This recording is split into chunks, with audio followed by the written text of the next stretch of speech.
window seat and she's not even looking at the nice sunset. So according to this, it's 6:30 yesterday.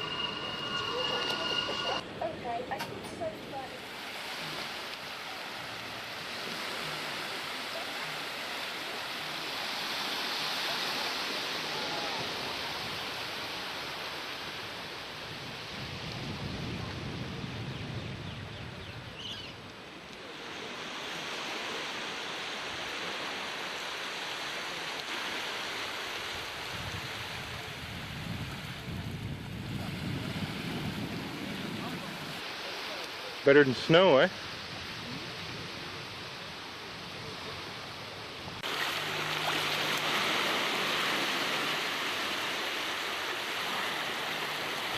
Hi, Kim. Hi. What are we doing today? I'm riding in a moke. Woohoo! Who gets to drive this? Scott. And if it's a choice between you going out in a video camera, you go out and hold the camera. You get awfully wet in this if it rains. You're driving the wrong side of the road, that's all. Yeah, start filming. Oh, it's recording still. What? You left it recording. I don't think so. I never touched the button. Oh well, good thing we have 8 hours of tape. Turn around. I can't. Where do you want me to look? Point of me. Oh. Hi. Oops, that's the wrong way. What's wrong with it? This way. That's where I meant to go. Oh yeah, there it is. The Santa Claus with the kangaroo. There we go. Good.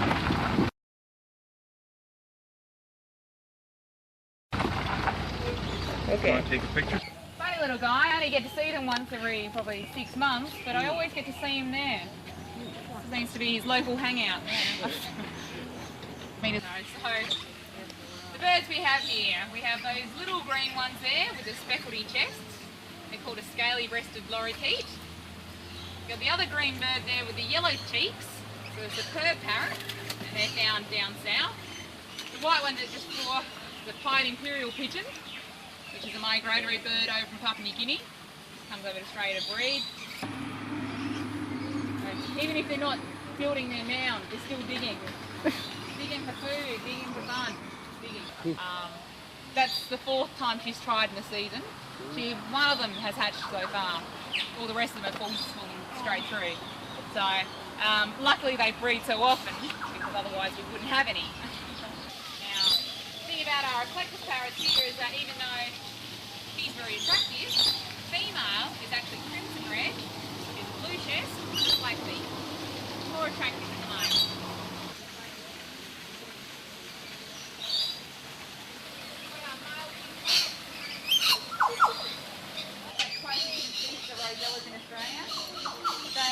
They're called rosellas because where they were first discovered was at Rose Hill in Sydney. And so their original name is a rosehilla. But in all tradition of Australian English, they just name rosella. Become quite lazy with our English. Well,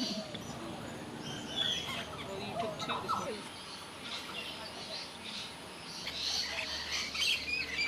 They're a bottom feeder, so that's why they're diving down. They feed on the bottom of the pond. Found in the dry areas of Australia and the river systems where they do dry up. But an Australian lungfish goes back about 350 million years. He's very small, he can't defend himself. He uses, people to defend himself against larger birds.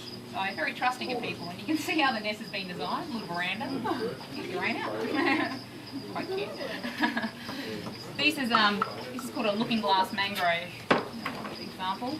It's you see them along the beach areas. It's designed to be dispersed by water.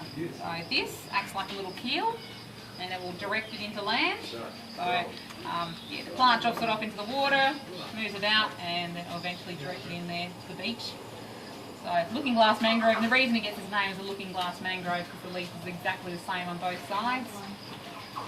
This is another type of mangrove. It's called a cannonball mangrove because when it's all joined together, it's about that size, big round ball, cannonball. And the other name for it is a monkey puzzle nut.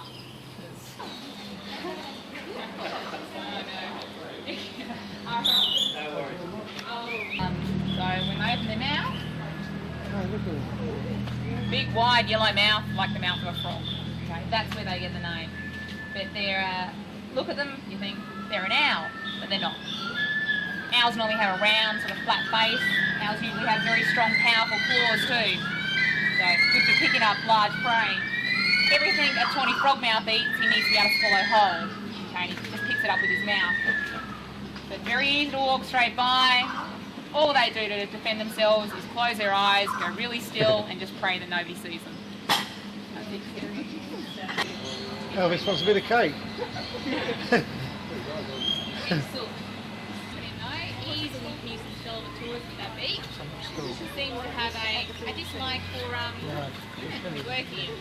That includes myself and the other females that work here. And usually because I have a big group, he's fine. But if I come through here by myself, the feathers ruffle up, he gets all stroppy and he'll launch me with that big powerful beak. Nice, Kim. Yep. Nice koala.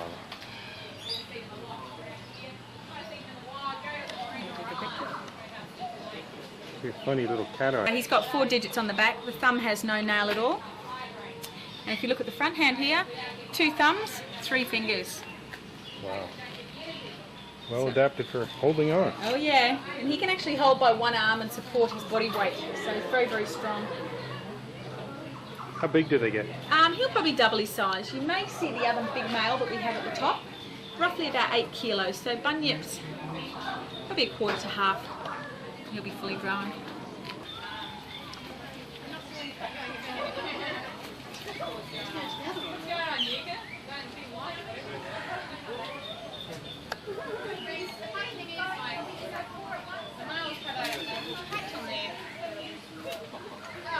Oh. For it. Look at this, so you can see they're eyeing him off there. There's the ice cream you're going with that.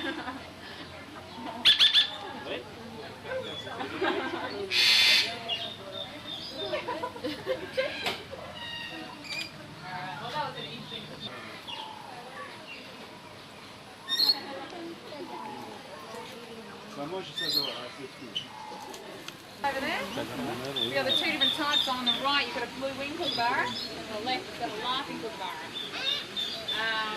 Blue winged kookaburras don't laugh, they make a loud screech. So, some of you, yes, we saw the red-legged paddington in the other aviary. This is called the red-necked paddington. You can see this large bird, and I was telling you about the cassowary plum. To be completely honest, we don't have many predators, natural predators that tackle on a cassowary, except maybe a dingo. One dingo is no match for a cassowary, but as we know, out of flower drinking nectar, they get pollen stuck in their fur, help pollinate flowers. Here we go. We've already seen it. There we go. Now you watch this. Come on, you can do it, Maury. Oh. There it goes. Yeah, you can see it going down. Straight down. Oh, Cass is going, what's going on? Where's my piece of fruit? Sorry. So you've got the big male and female here. You've got the male there on the, the female there on the left. She's the big one. The male's on the right, the one that just ate the cassowary plum. Sorry about that, guys. Nothing there for you. So you can see, like the female's about 66 kilos in weight and the male's about 40. She is the dominant one. She calls all the shots. She decides when she's ready to breed, when to breed. She goes looking for the male. So normally they're very solitary. It's only for 2 weeks of the year they're actually in breeding season. They head from side to side. They feel free movement, insects. They absorb water into their feathers, so it makes them very good at fishing. They get in the water, they're very flexible. The darter spears his fish, and the cormorant catches them. Has anyone heard of the cormorants being used in China for fishing? Bird, they put the ring around their neck, The fishermen send them down to catch fish, but of course they can't swallow it because they've got the ring around their necks. So the bird then spits it out. And they just got these birds so well trained, they just go down, catch all the fish, spit it out in the basket, catch the fish. You'll see those birds if you go up to the tablelands, around the wetlands areas. The darter, the one with the sharp beak, they're up. It's the Katy bird. No, it's the nick bird. Keeping an eye on me. Checking you out, yes. And sometimes he just mumbles and stuff that you can't understand. Can you speak up? Would you like a scratch? Good scratch? Yes. Oh, really good thing with, don't you? Oh, you big silk, aren't you? Think he'd let me have a go? He may. You just may have to make sure he sees you. Whoops. He likes it sort of quite far towards his head, so Okay. about there. Oh, okay. If I get too far back, he gets a bit stroppy too. So, but I mean, you Right. can give it another go if you like. So he sort of sees you coming. He just more does it to scare you more than anything. Like that?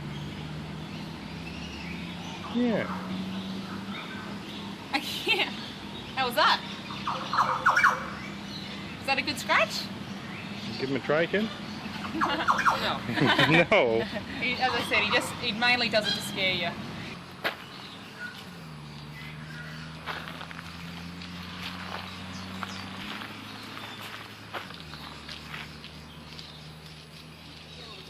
Regarde la tête du petit là-bas.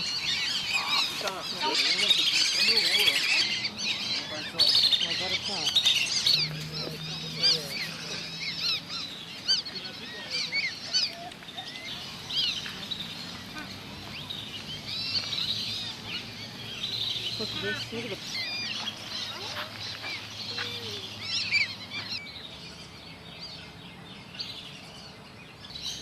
Kim's own private wallaby. Camera shy now. Well,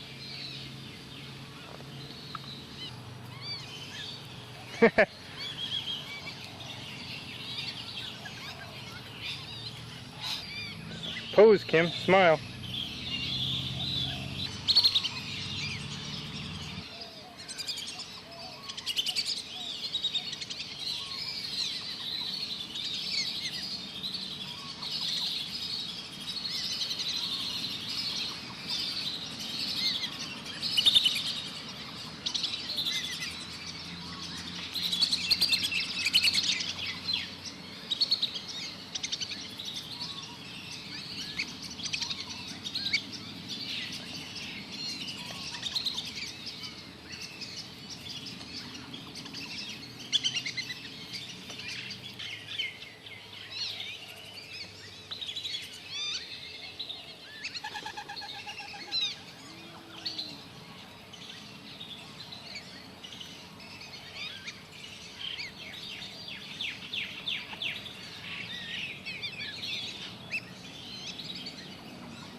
I think these two are getting randy.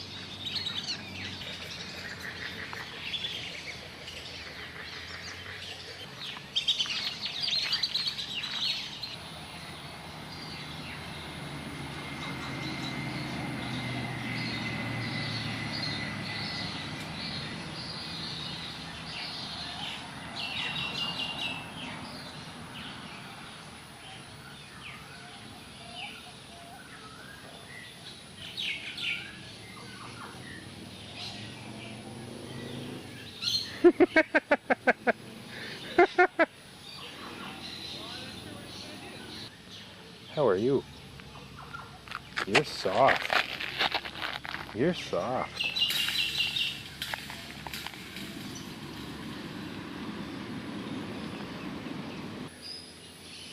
Just his eyeballs sticking out in his back. That's a crocodile. Hey, buddy, buddy, buddy.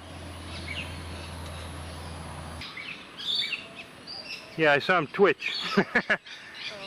Gave yourself away, mister.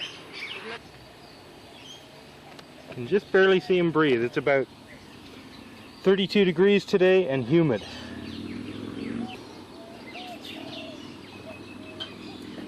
This one's all covered in pretty leaves.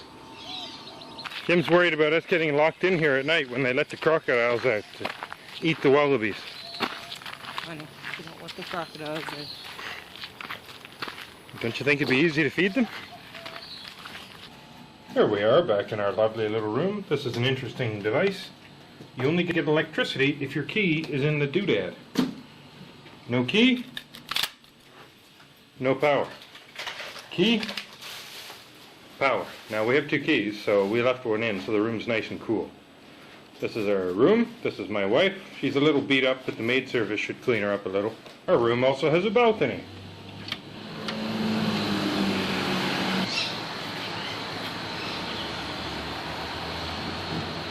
And that's our moat. There's our parking spot.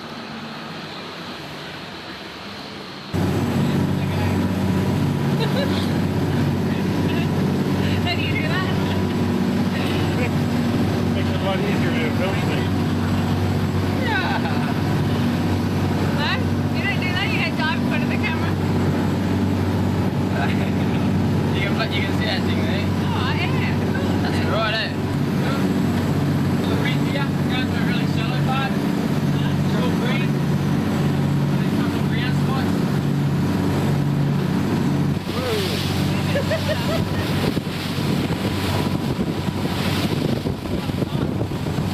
Yeah, I'll go up top.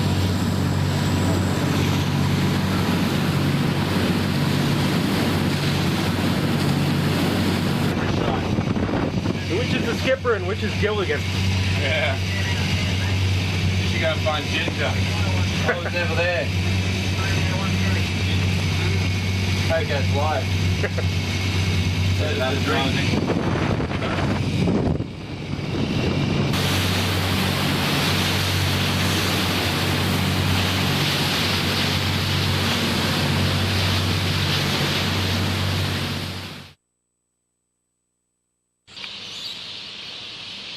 Ever see a moon?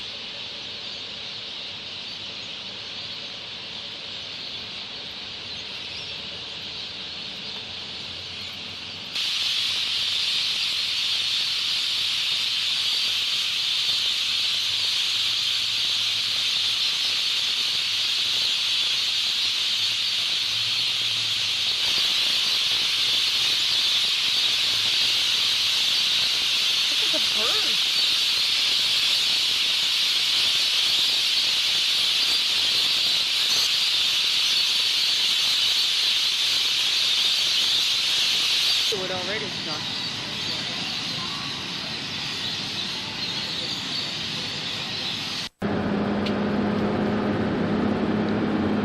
Double Island, you can see there, named by Cook because of its shape.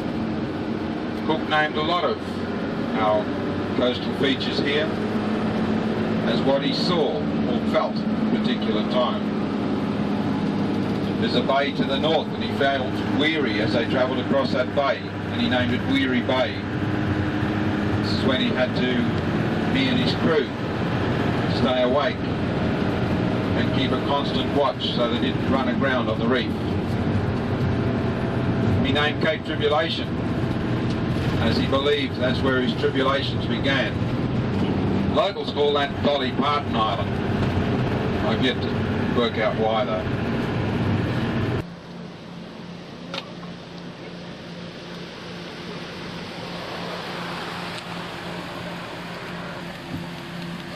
Kim.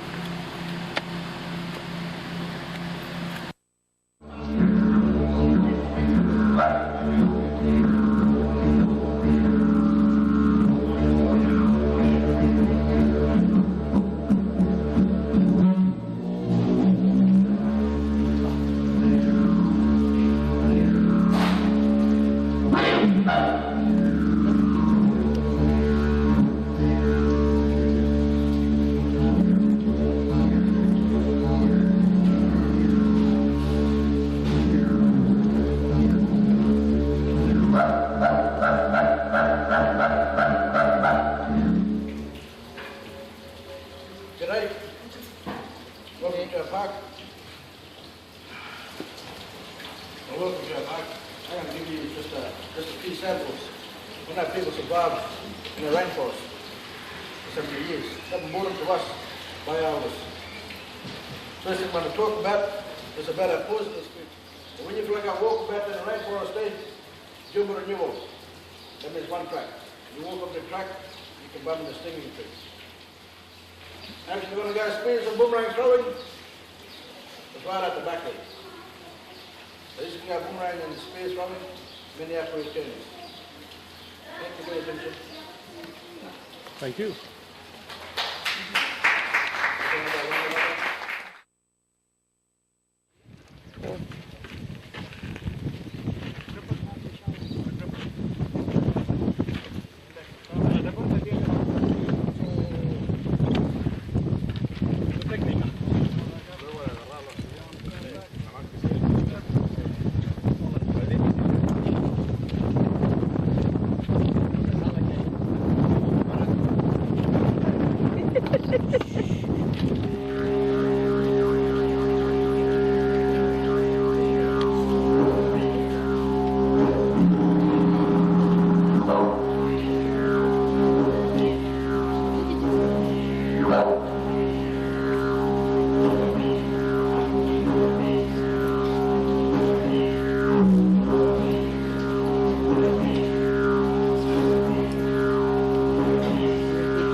This dance is of the cassowary.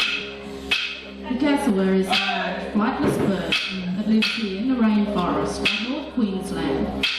The cassowary is a symbol of the Javagai people In our language, we call this bird Bundara.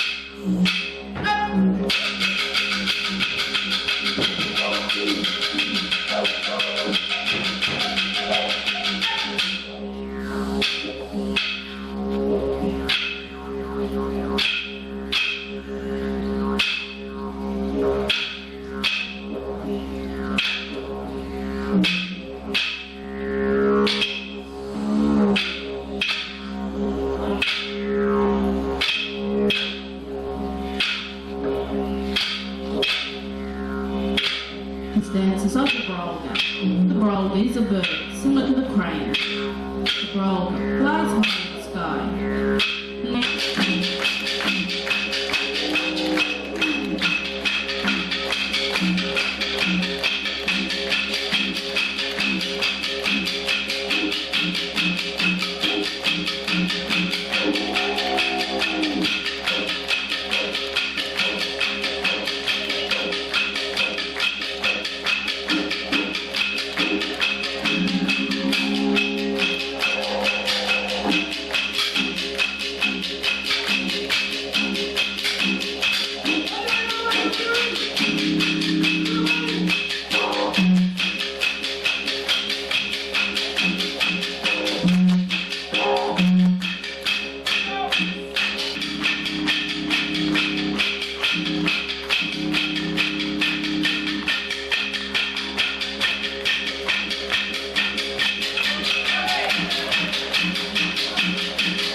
Okay, because I wasn't taping before, we're back here to watch Kim throw a spear. She's better at it than I am.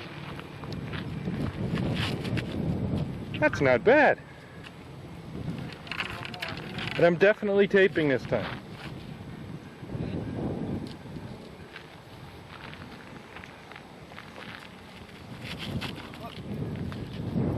Pretty good, Kim.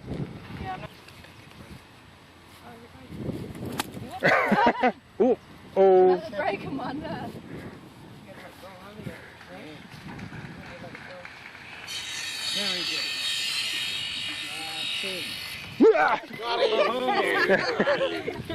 Right. You witch! Always left side up. When you release, you're releasing these instead of... You can see it.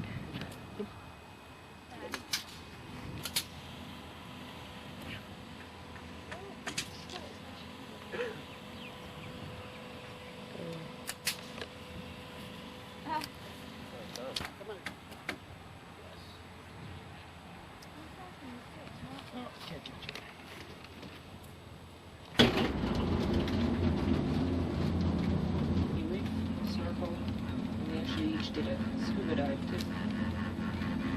That was yesterday.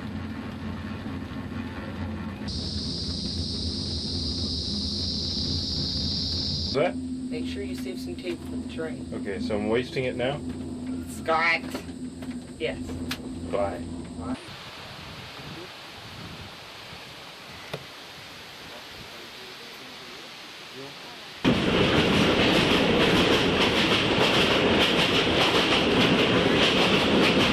From the train. There are bits provided throughout the train carriage, or alternatively, your hostess will be happy to dispose.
That'd be a good picture. You want to take a picture? Take a picture. Nice.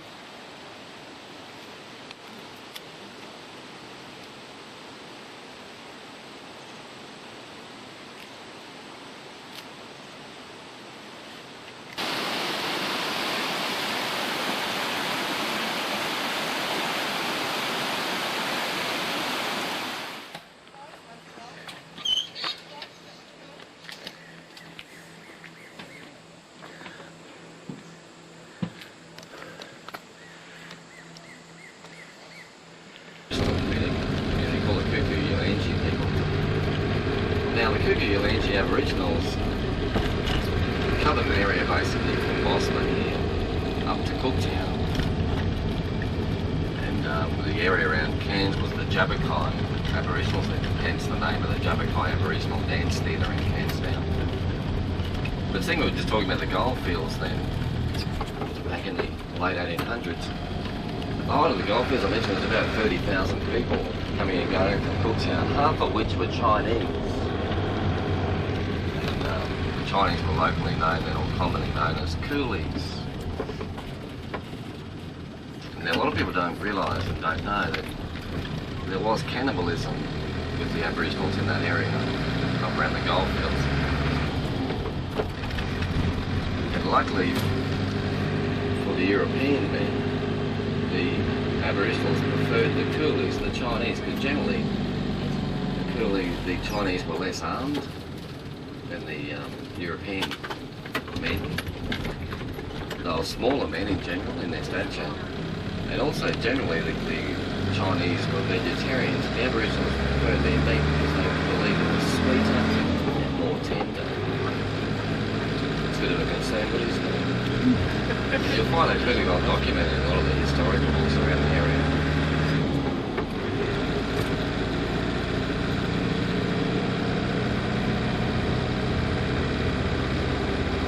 Now what we're going to do now, guys, we're going to head back into Boston, then we'll turn up north, head towards the Daintree River.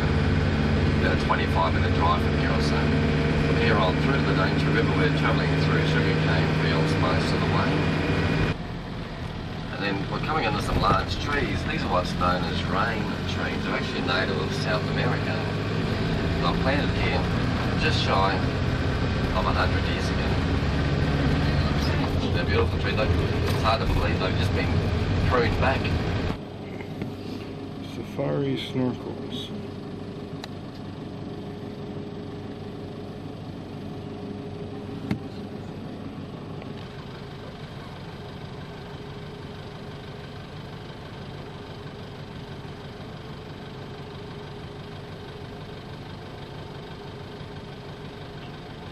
Momentarily, to give the other bus something. B team's on the other side here.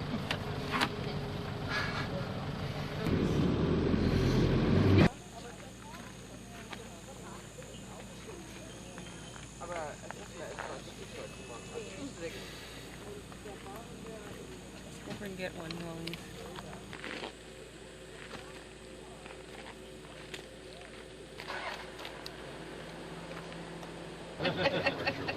That's what you call an all-weather departure lane. We'll keep going. Let's see, no one's behind me. I'm just going to quickly show you something, guys. The fish nest, yeah. Cool. They swim around in circles to get the leaves out, and then the net's in the middle of it. Okay, we'll keep... You see him go? No, it's jackfruit. If you're not familiar with jackfruit, now you'll see it's in these hedgerows. That's the way they harvest it here. They simply allow the tea to grow wild for a few months, and they hedge it back. As it reshoots, they keep trimming it back. So be careful about it. Climbing palms are commonly called waterwalk. If you're not familiar with these, they are a palm. They're a family of palms. More correctly called calamus is the family name. They have a flexible stem, as you can see, rather than a rigid trunk. For every frond they send out one of these, what's called a tendril. Very sharp hooked barbs, always hooking backwards. That's how they climb. They latch onto things, get a footing, and they travel. Been known to go in excess of 700 metres. They're commonly called wait a while for that reason. You walk into it, grabs you. Harder you pull, harder it digs in. Sorry. Watch out for Michael Jordan here. Okay, so you've got to back away from it. Now as these grow, like a lot of palms, they shed their dead bottom fronds. This also sheds its skin, leaves behind a cane. And in Australia we call it lawyer cane. Brian will remember lawyer cane back at school. That's what they used to cane you with. How do I know? It's the Australian school book. I went to a Marisol college, mate. You've got it twice as bad. Good Roman Catholic upbringing, doesn't it, Shane? And as I said, this is commonly called, well, the family name is more correctly called calamus. There's about 200 varieties in the world, 8 of which are found in Australia. This one here is a bit nastier than some. Has the barbs under here as well. It has these very sharp needles on the main stem. This is what's called Calamus australis, because it's only found in Australia. Quite simple. Otherwise commonly known as vicious hairy Mary. Which is a bit nasty if your name's Mary. But you've got to be careful with the wader wild, see?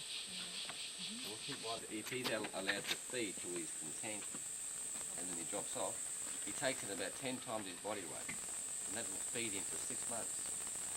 If you've ever had a leech on you that's fallen off and he's full, you could be content that you feed him for 6 months.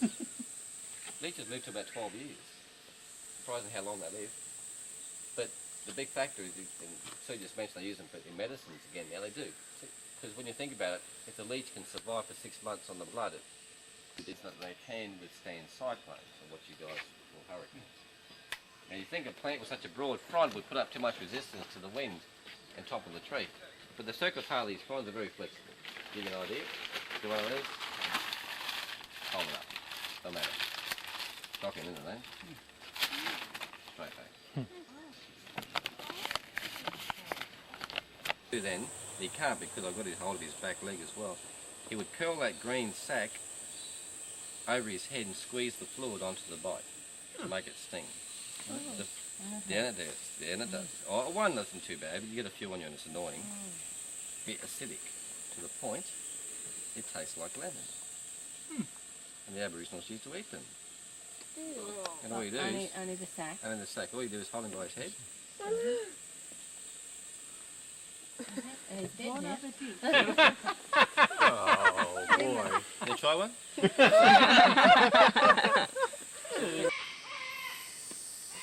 a cockatoo. And in return, as the ants come and go from the forest floor, they often bring back fungi to on their bodies, help to feed the tree. You can never find out the real name of the ants. There's some I didn't. What do they call you? Scott Spielberg. That's right.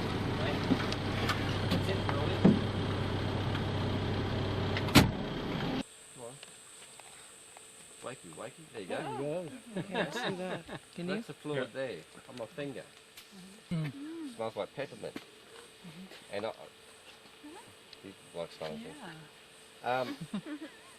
It would be its defence, because I have had it where they've got me on the face, and it's like aftershave. You know, it gives you that sensation.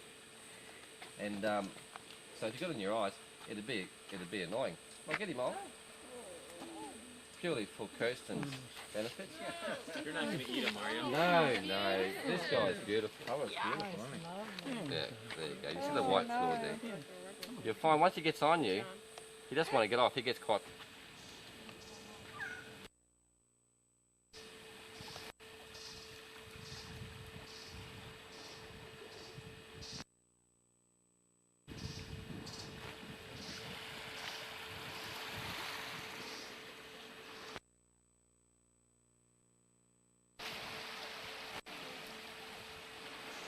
He does it when the sand up the ball of sand. We saw that the beach at Port Douglas is covered with them. Yeah, that's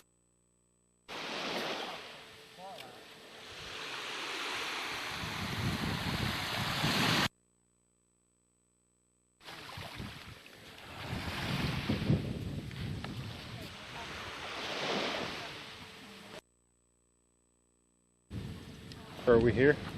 Cape Tribulation? Was it This is Captain where the Cook? white men first came ashore in Australia.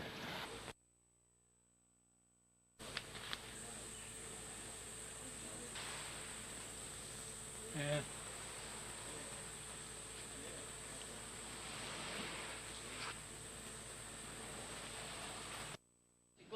The first branch that's coming out from the trunk over the water, there's a grassy nest right on the end of the branch stem. What you're looking at there is the nest of a mangrove warbler. These are a small bird about the size of a sparrow. They have a white chest and 40 coloured feathers in their back wings.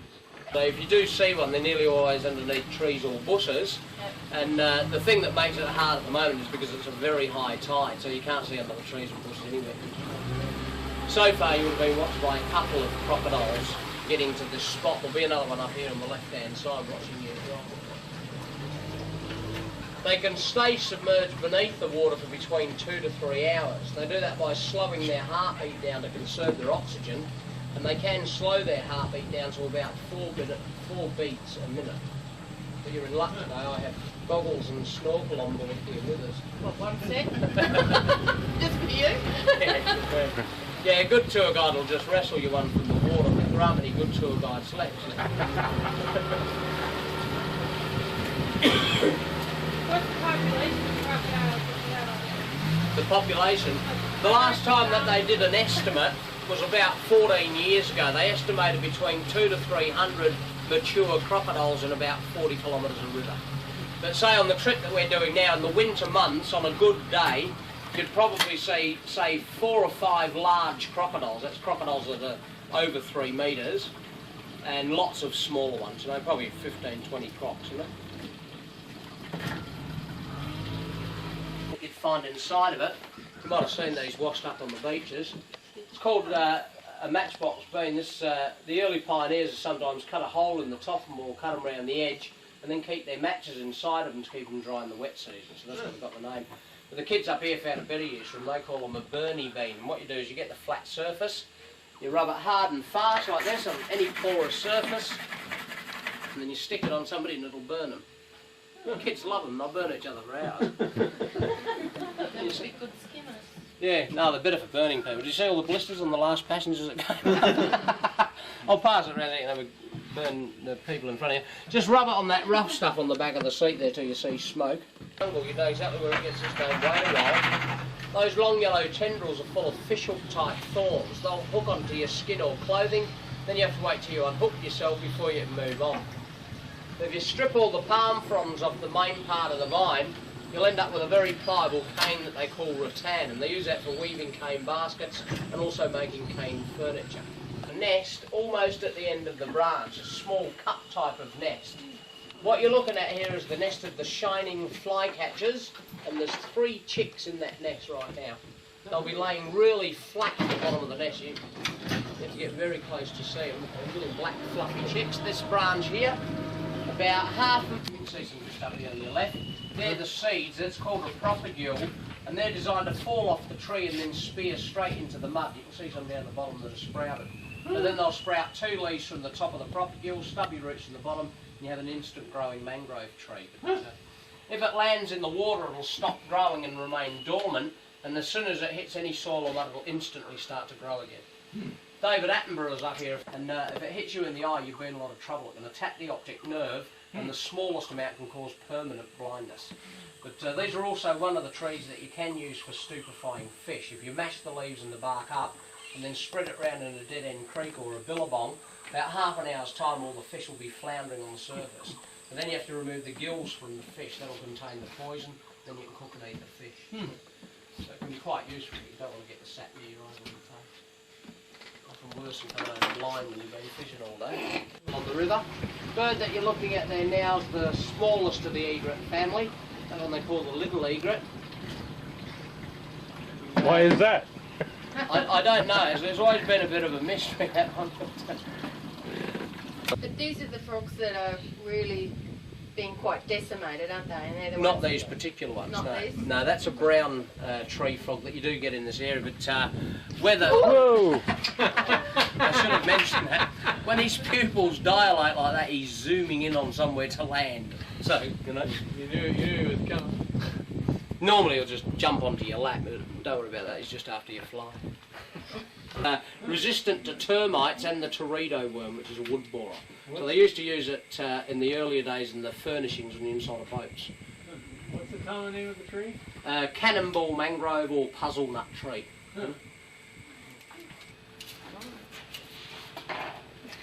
She saw me getting it out. So she turned around.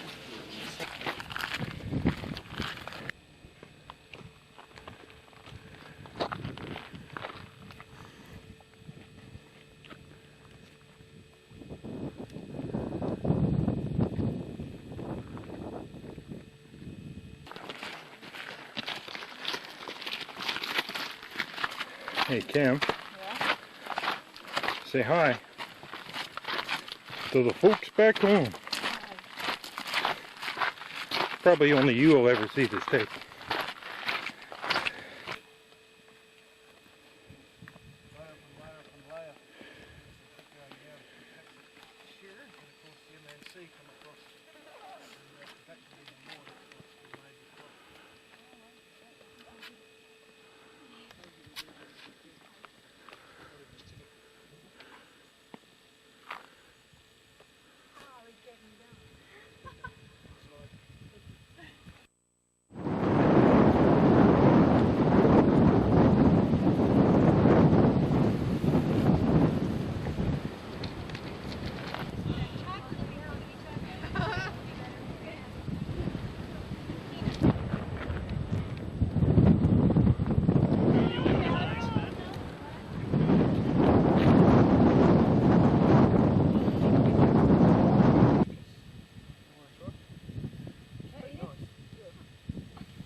Try.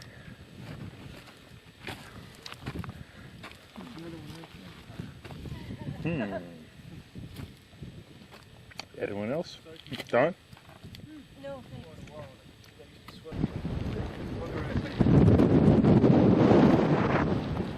You don't need the outside. It's like a thing.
Isn't the moon upside down?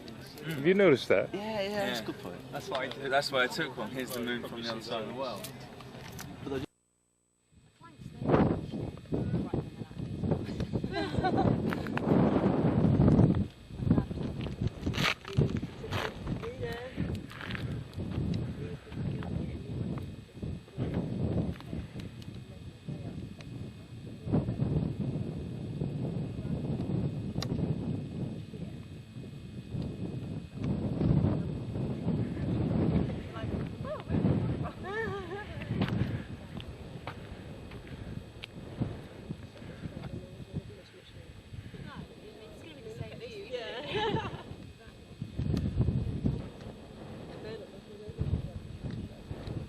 Yesterday, but the bus broke down. We went up to try and climb it, got lost, went the wrong way. Almost trying to get down, and they really got down. The guy just kept trying to fix the bus.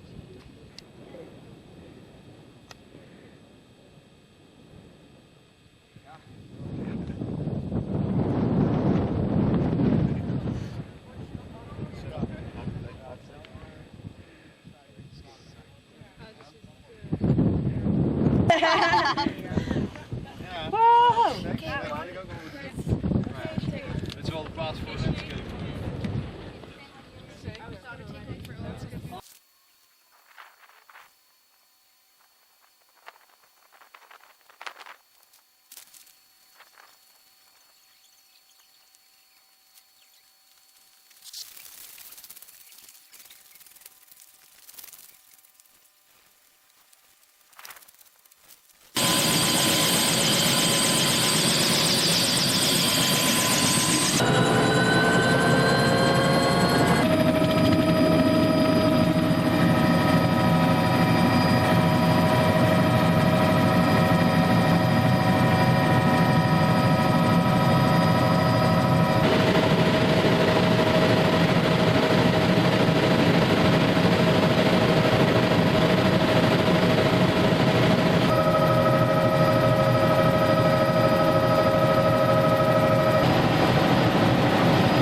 Now I know how to fly a helicopter. I watched him do it. What do you think? Can I get one? Can I learn to fly? Helicopters are expensive too. It's on. Hello. We're in the middle of absolutely nowhere. But Kim's leading, so we'll be okay. Boy, it's hot here. Not a cloud in the sky.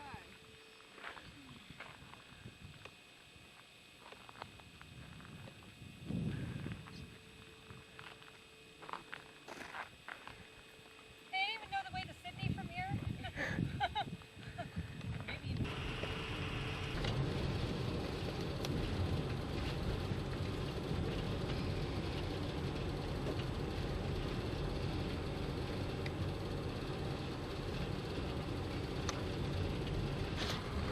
Sorry.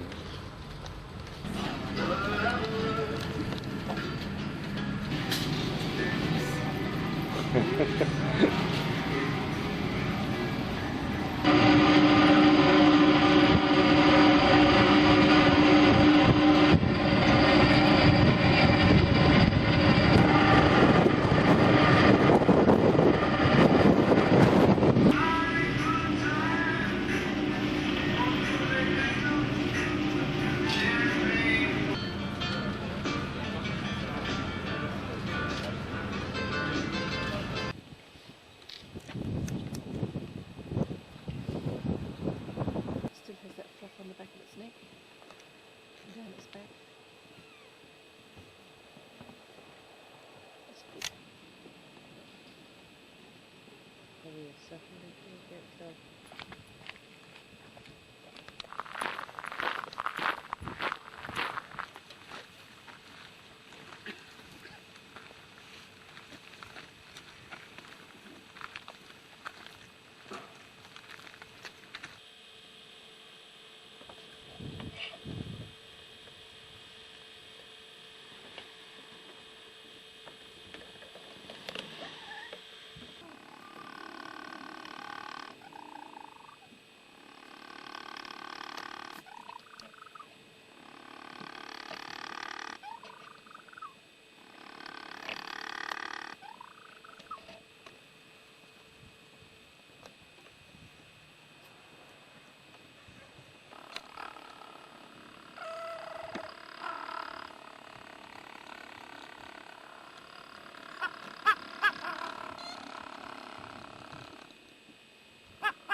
There's two dead ones.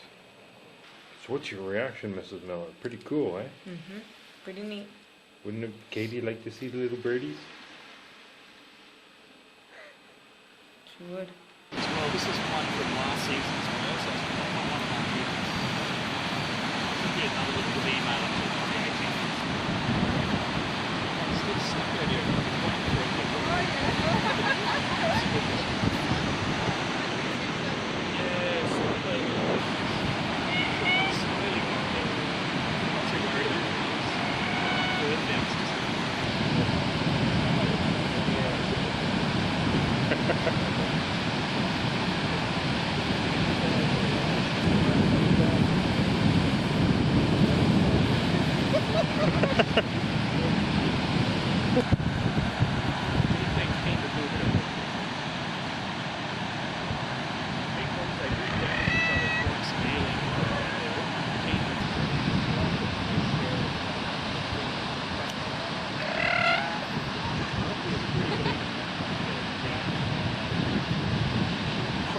18 months. Say 16 to 18 months.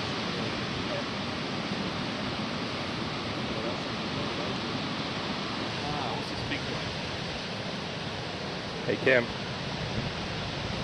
These two sort of bigger males we're seeing, they're sort of just maturing, and on top of their heads they're just starting to get a lighter colour now. And that's sort of their lion's mane.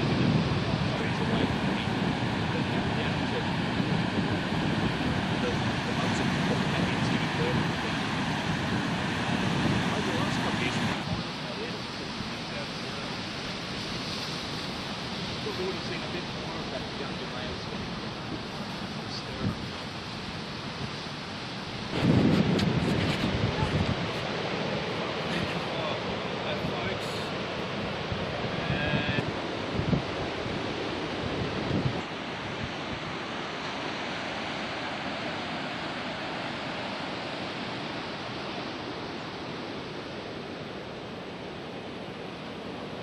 Names of dead sea animals.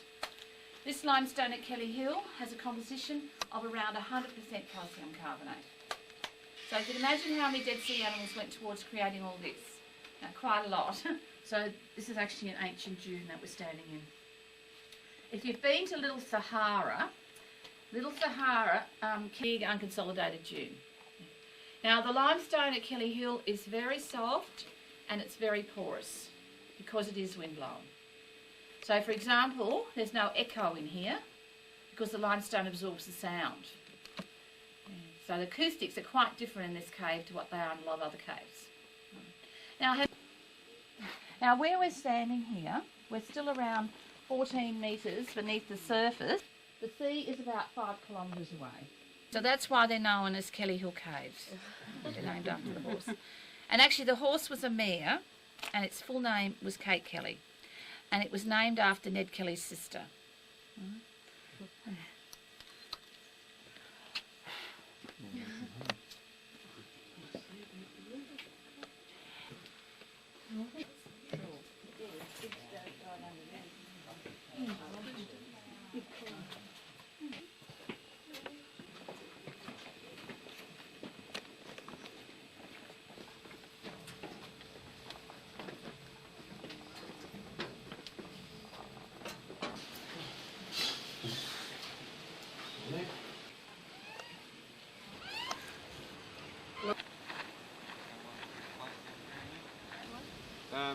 Most of the time they will actually move around, but it's a bit strange him being in that tree because there's no leaves.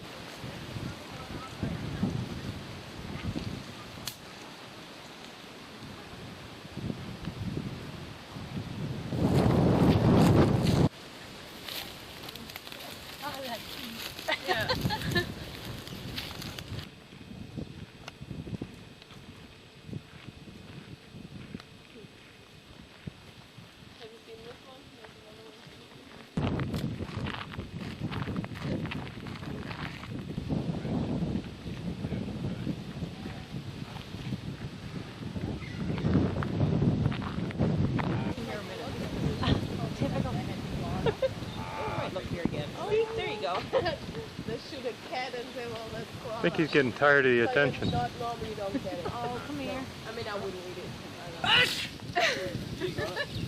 Hello. Wasn't me. Island looked like this before? Yeah, most of it except for a little piece around KimScottAustralia.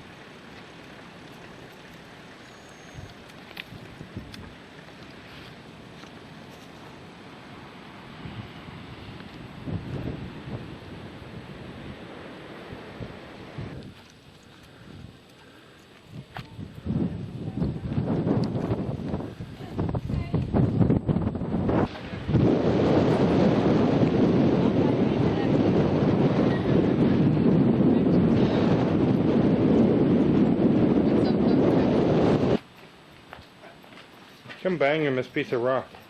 Let's get the sound. It's very thin. This whole thing is, for rock, paper thin. Well, for rock. For granite. Now, I want to take a picture over. got one.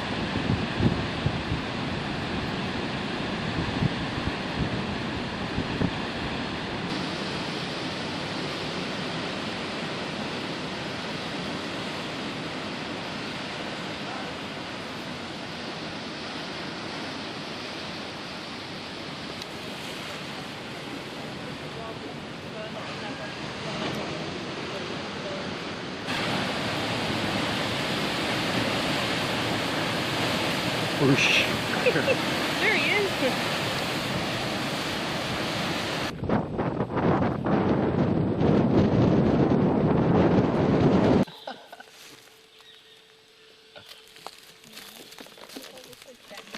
Look, who's that?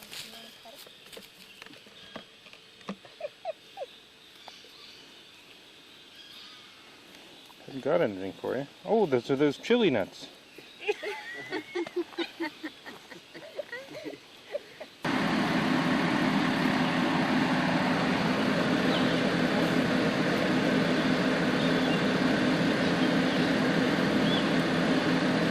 Your way to the beach, Kim? Well, I don't know. It's supposed to be 4 kilometers out there, the coast. Where did you stand? Never mind, the same thing.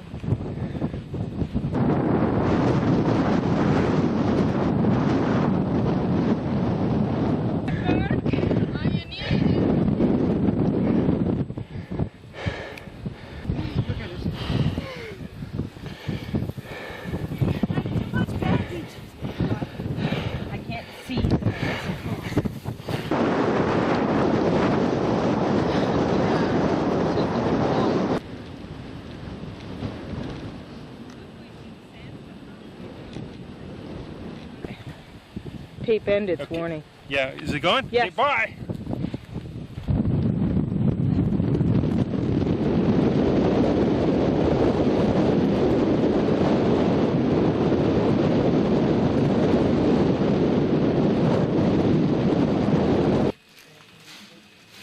Looking out at the Christmas tree, but there's no snow. How can it be a Christmas tree?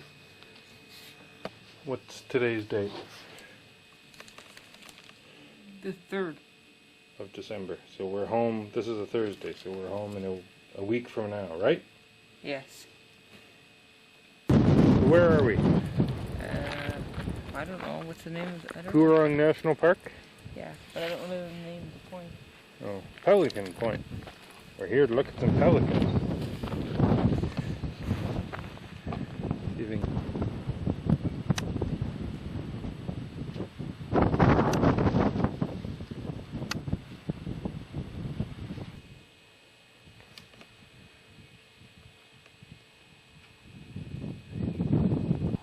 Where are we, Kim?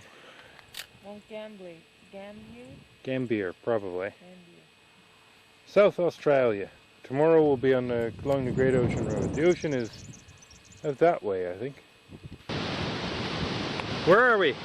The Craigs. Great Ocean Road, first stop. About 19 clicks out of Port Fairy.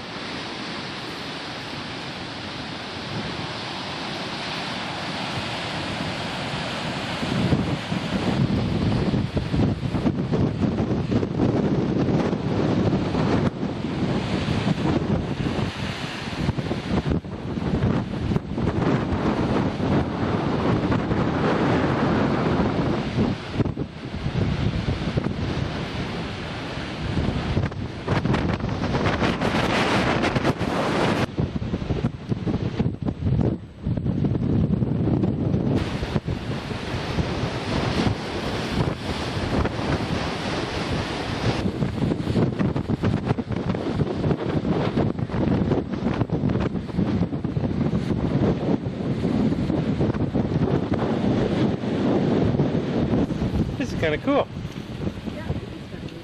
Right down into the bottom.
holding on to you, otherwise it'd be too much paperwork to do.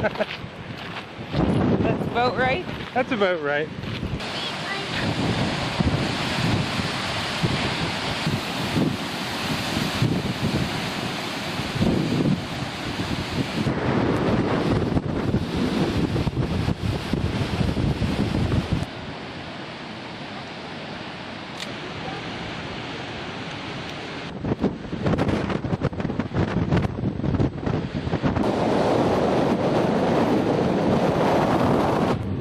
Driving the Great Ocean Road between Apollo Bay and Lorne, and we're just out of the real twisty bit.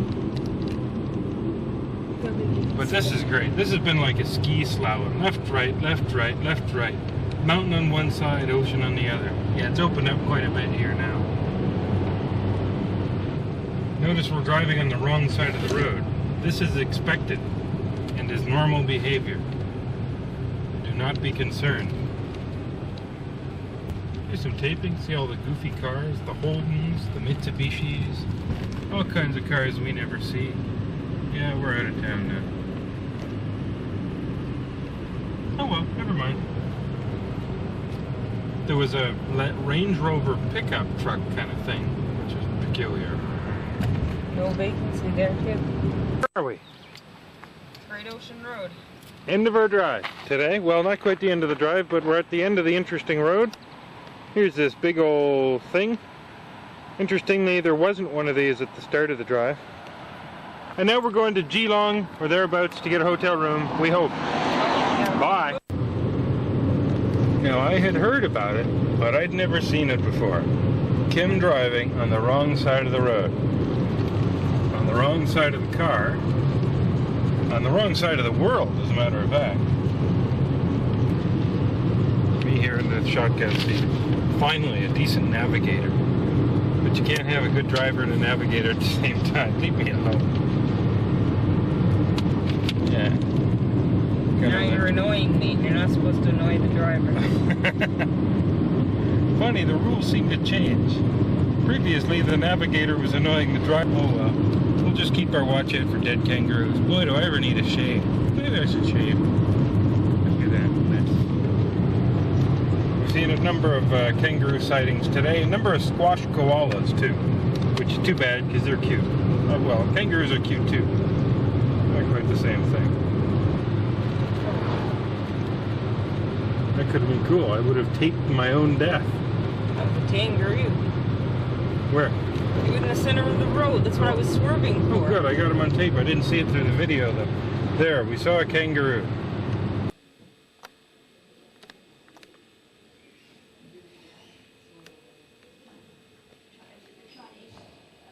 Railway, tunnelling companies, of course, which were consisted mostly of miners, people who were skilled in tunneling. The Germans were doing exactly the same thing.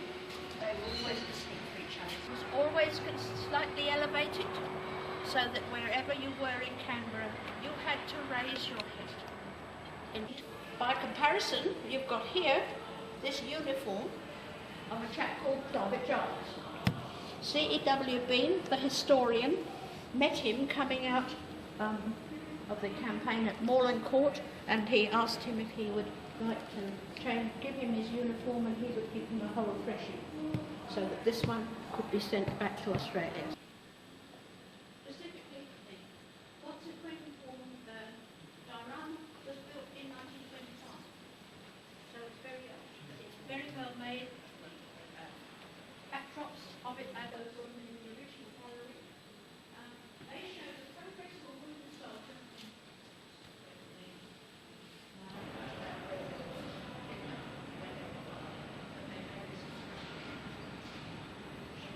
Only two of them left. And that was one which was souvenired by the Australian troops. It was shot in Pucking underneath there, and they were great souvenir hunters and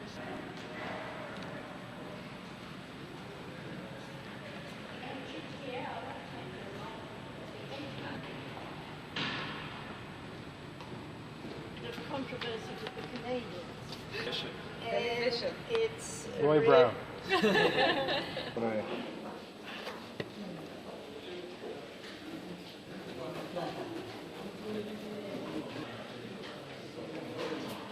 Here in Sydney.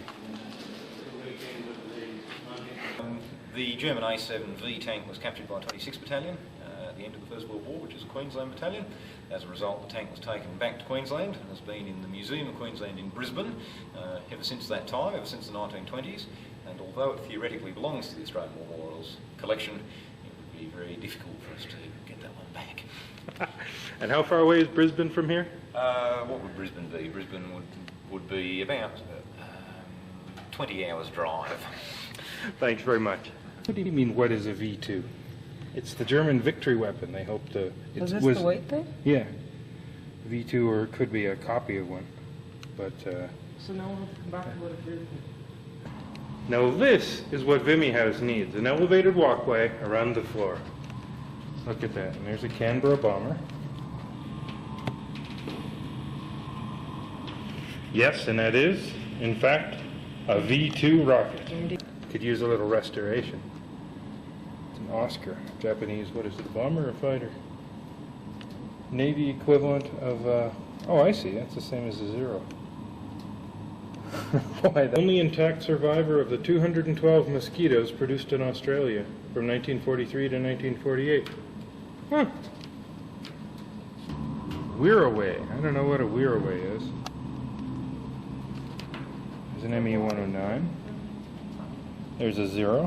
What was the what is it? Air code DH9. Oh my God, look at that. Yeah. Avros are originally British make. There's Canadian, we built What millions was the of thing them that too. you were cursing about? The 262, the one in the end. Oh, okay. Oh my God, I've never seen. I just noticed the wings off the 262. Oh, look at that. Oh, look at that. Was that for that plane that's... Not this one, though. Yeah, that's for that one. Way You over can there tell. with the wheels. Here's the tailplane off the 262, right by that beautiful little nose. Boat carried troops to Gallipoli.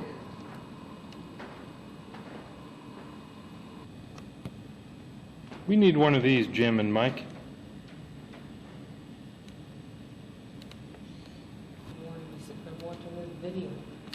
Morsehead Caravan. Boy, that looks like a CMP. Only 262 in its original paint, you say? That's correct. Well, that was worth the trip, wasn't it, dear? For me, anyway. For you more than me, I think. Yeah. Okay, well, this is it. We're leaving Canberra basically now. Actually, I should have peed in there, but now... Well, here we are. Shake it over. It's dark, it's raining.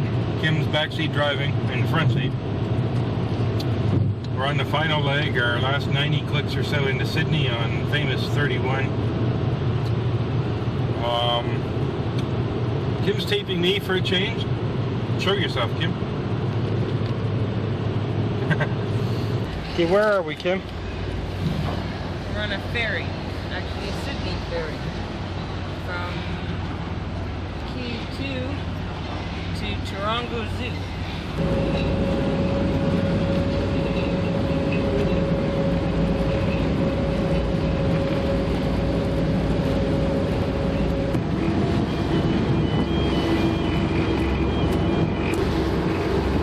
It is an amusement park, but I don't know.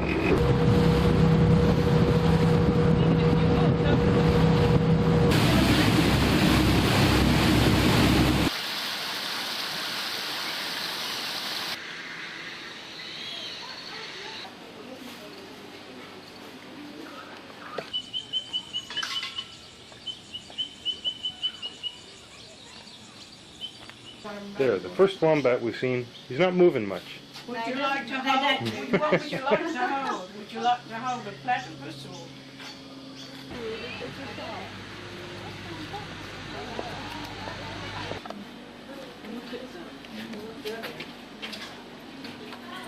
Yummy. He got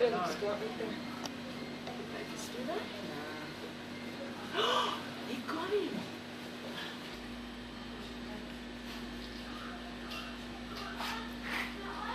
There, we saw platypi.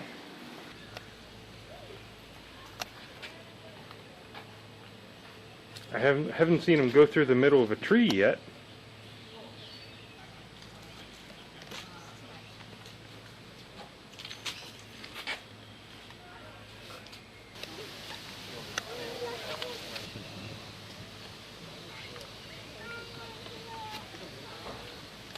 bunch of gorse now.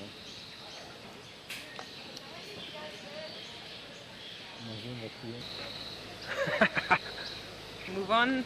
Want a puppy?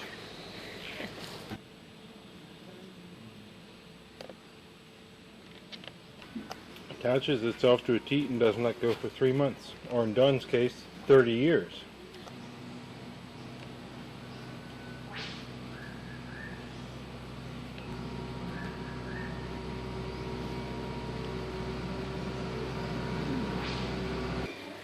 That's a turtle? This is a Gila monster trying to shed his skin. Nearly done. Oh, and he just started. This is a frill-necked lizard.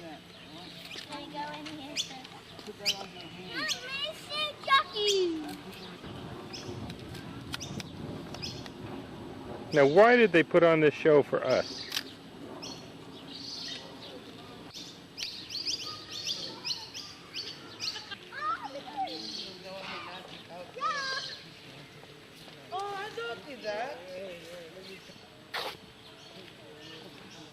Well, we can't be here for too long. Kim will get homesick.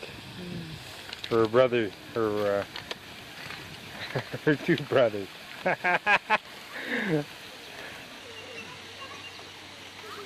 Where's that guy going with his stick? Huh. Look at that. He's sticking that stick into the holes in the rock.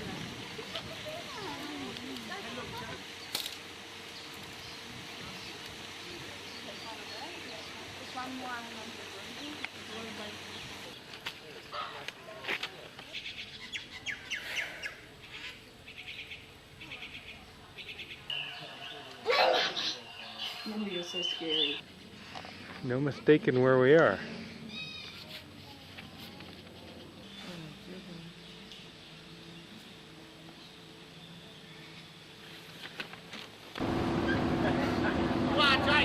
Yeah, just watch that last step, my friend. What's the lady coming for you, Mason? Quick.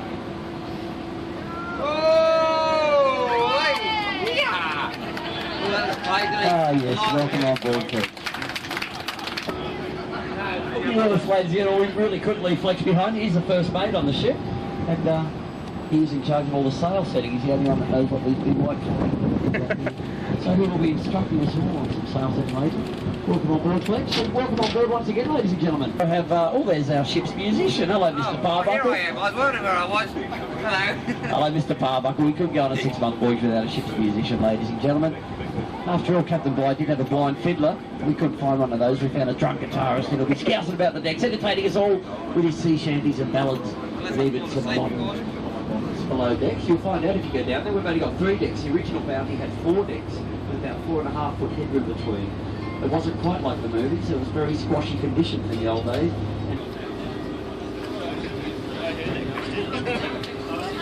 I was waiting to hear the answer.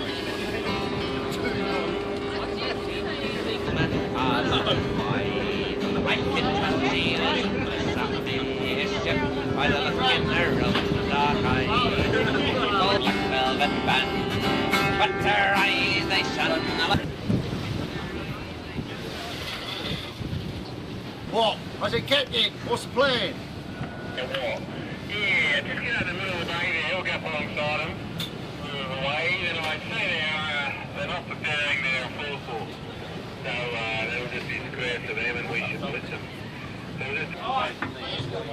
That's part of the way there with the bridge going over the top. Oh, right there? Yeah.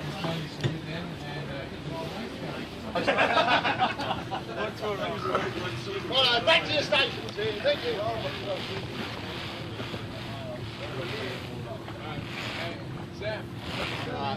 Sam, you bring your lot after and square it down, we'll all get on. You can go. Yeah, go on, put your back into it. Don't get fast.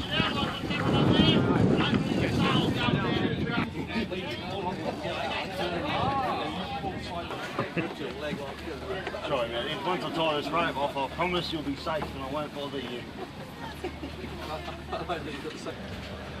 And the engines are turned off. If you hear a hum in the background, that is just our generator, one of our 2 big generators going to keep the beer cold and the food hot. Well, there it is now.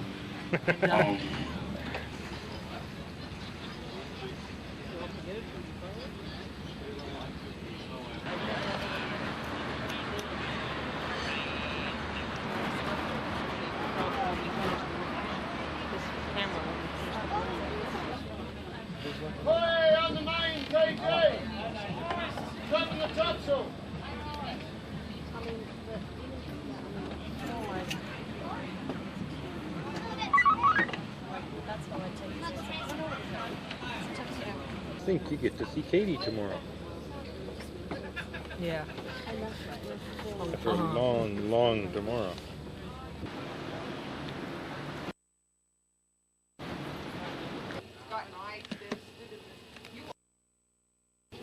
Hello, George.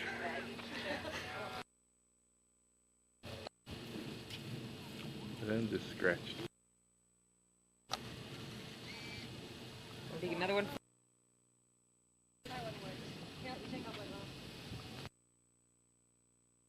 Okay, cheese. Know what you're doing, do you? It's a car. I want to take your car. My garage looks like this after about... On there the other day. Well, I've had the TV sitting there. Games are listening to them. I'm out here working around. Is it a CB360 or?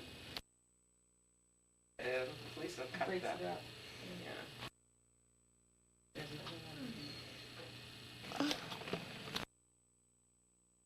Wrong, because it's actually the 10th of December since we came back across the date line. I haven't changed the date, no. This is Katie and Dad. Bearded Dad, back from our holidays. Much, we can't even believe it.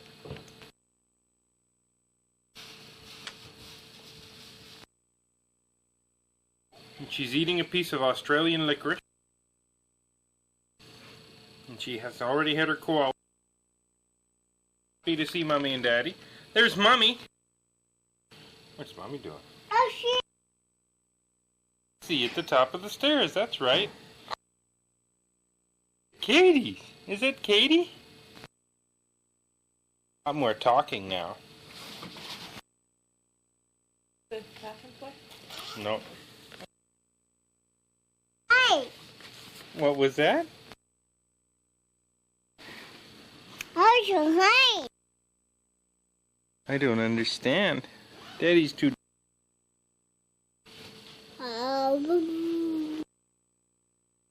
a dog? You got licorice.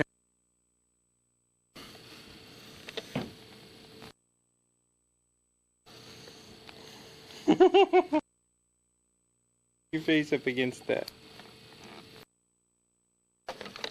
The map. Here's the stuff that came back from Grammy and Grampy's.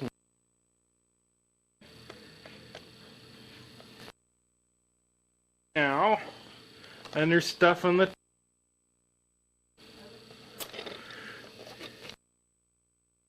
Say bye-bye.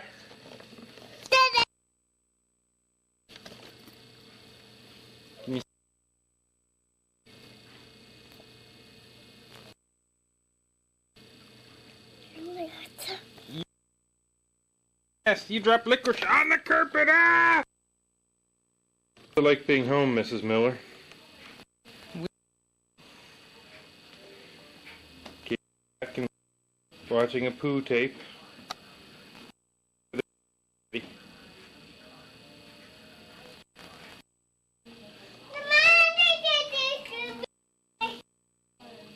One other thing, it's 5 and a dark out.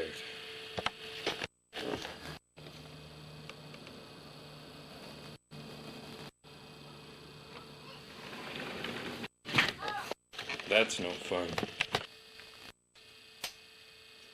Now it's only fitting with the last couple of minutes of tape. We're recording the aftermath of the trip.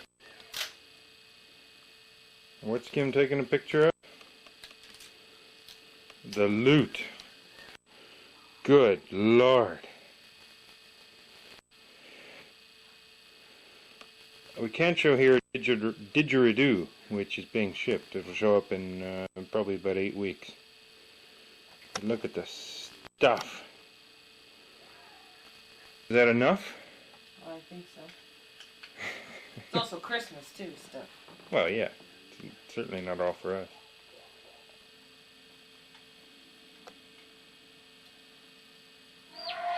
Quack.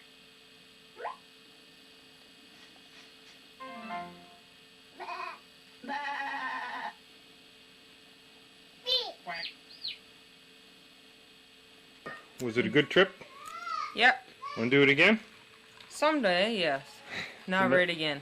Not right now. now. We're broke. I'm also thinking I'm glad to be home. Yeah, it's kind of Nice nice. to see Katie. You're not seeing her. She's lodged in front of a TV. Or in front of the computer. It's also nice to know she's just a few feet away. Yeah, it's kind of nice. Instead of 10,000 miles. And what's that count now? Does that make about 35 rolls of film? No, 33 totally when these two Including the cameras? That all? 33? Oh, wow. I think. Oh, we have one roll left, right? Yeah, It's not used. the other so camera. 32. 32, okay. And that's all in this bag. There's three disposable cameras and all the other rolls of film. There, we're putting that roll of film. Unbelievable.